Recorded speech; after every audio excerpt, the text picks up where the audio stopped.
सोमवाराची साधी कहाणी. सोमवारची कथा आजच्या आपण व्हिडिओमध्ये पाहणार आहोत. आटपाट नगर होते. तिथे एक ब्राह्मण होता. त्याचा एक शिष्य होता. तो रोज तळ्यावर जाई, स्नान करी, शंकराची पूजा करी. वाटेत वेळूचं बेट होतं. परत येऊ लागला म्हणजे मी येऊ असा ध्वनी उठे. हा माग पाही तो तिथं कोणी नाही. त्या भीतीने तो वाळू लागला. तेव्हा गुरुजींनी विचारलं, खायला प्यायला वाण नाही, मग बाबा असा रोड का? खायला प्यायला वाण नाही, हाल नाही, अपेष्टा नाही. स्नान करून येते वेळेस मला कोणी मी येऊ असं म्हणतं. मग मागे पाहतो तो कोणी नाही. याची मला भीती वाटते. गुरुजी म्हणाले, भिवू नको, मागं काही पाहू नको, खुशाल त्याला ये म्हण, तुझ्या मागून येऊ दे. मग शिष्यानं काय केलं? रोजच्या प्रमाणे स्नानास गेला, पूजा करून येऊ लागला. मी येऊ असा ध्वनी झाला. ये असा जवाब दिला. मागं काही पाहिलं नाही. चालत्या पावली घरी आला. गुरुजींनी पाहिलं. बरोबर एक मुलगी आहे.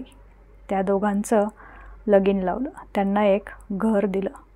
त्यानंतर काय झालं? श्रावणी सोमवार आला. बायकोला म्हणू लागला, माझी वाट पाहू नको, उपाशी राहू नको. आपण उठला, शंकराच्या पूजेला गेला. तिनं थोडी वाट पाहिली, स्वयंपाक करून जेवायला बसली. एक घास तोंडात घातला. इतक्यामध्ये पती आला. अगं दार उघड. पुढचं ताट पलंगाखाली ढकलून दिलं. हात धुतला, दार उघडलं. पती घरात आले. नित्यनेम करू लागले. पुढं दुसरा सोमवार आला. त्याही दिवशी असंच झालं. असं 4 सोमवारी झालं. सरता सोमवार आला. रात्री नवल झालं. दोघंजण पलंगावर गेली तर पलंगाखाली उजेड दिसला. हा उजेड कशाचा? ताटी भरल्या रत्नांचा. ही रत्ने कुठून आणली? मनात भिवून गेली. माझ्या माहेरच्यांनी दिली. तुझं माहेर कुठं आहे? वेळूच्या बेटी आहे.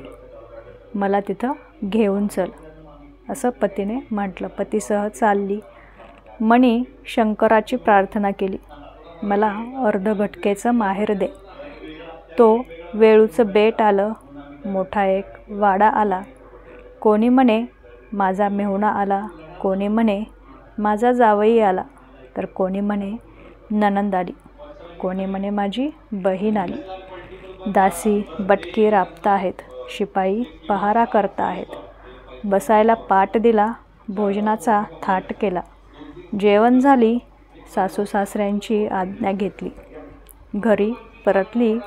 अर्ध्या वाटेत आठवण झाली. खुंटीवर हार राहिला. तेव्हा उभयंता परत गेली. घर नाही, दार नाही, शिपाई नाहीत, प्यादे नाहीत, दासी नाहीत, बटकी नाहीत. एक वेळूचं बेट आहे. तिथं हार पडला आहे. हार उचलून गळ्यात घातला. नवऱ्यानं विचारलं, इथलं घर काय झालं? जसं आलं तसं गेलं. अभय असेल तर सांगते.